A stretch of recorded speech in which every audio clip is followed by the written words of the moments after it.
Hi everybody, ನನ್ನ ಹೆಸರು ಮೌಲ್ಯ. ನಾನು ಬೆಂಗಳೂರಲ್ಲೇ ಇರೋದು.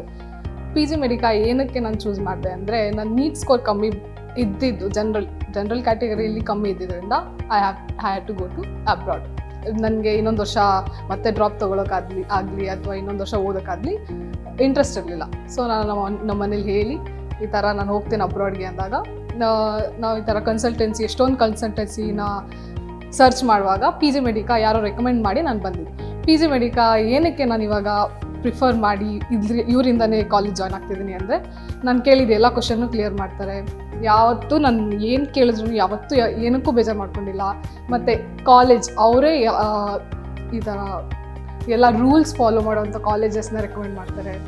ಬಡ್ಜೆಟ್ ಫಾಲೋ ಮಾಡೋವಂಥ ಕಾಲೇಜಸ್ನ ಅವರೇ ರೆಕಮೆಂಡ್ ಮಾಡ್ತಾರೆ. ನಾನು ಇವಾಗ ಜಾರ್ಜಿಯಾಗೆ ಹೋಗ್ತಾ ಇದ್ದೀನಿ, ಯಾಕಂದರೆ ಅದು ನನ್ನ ನಾನು ಹೇಳಿದ ಪ್ರಿಫರ್ಡ್ ಕಂಟ್ರಿ ಆಗಿದ್ದಿದ್ದ. ಸೊ ಇವಾಗ ಎಲ್ಲ ಪ್ರಾಸೆಸಿಂಗ್ ನಡೀತಿದೆ.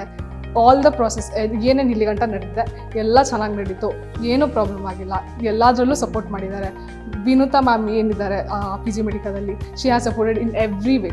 ಕ್ವಶನ್ ಸಾಲ್ವ್ ಮಾಡೋದಾಗಲಿ, ನಮ್ಮದು ಏನೇ ಪ್ರಾಬ್ಲಮ್ ಆಗಲಿ, ಇವಾಗ ಪೇಮೆಂಟ್ ವಿಷಯ ಆಗಲಿ ಅಥವಾ ಕಾಲೇಜ್ ಸೆಲೆಕ್ಟ್ ಮಾಡೋದಾಗಲಿ, ಏನೇ ವಿಷಯ ಆಗಲಿ, she has always supported us. ನೀವೇನಾದರೂ ಡಾಕ್ಟರ್ ಆಗಬೇಕು ಅಂತ ಇದ್ದೀರಾ ಮತ್ತು ಅಬ್ರಾಡಲ್ಲಿ ಓದಬೇಕು ಅಂತ ಪ್ಲ್ಯಾನ್ ಮಾಡಿದರೆ ಒಂದ್ಸತಿ ಪಿ ಜಿ ಮೆಡಿಕಾನ ವಿಸಿಟ್ ಮಾಡಿ.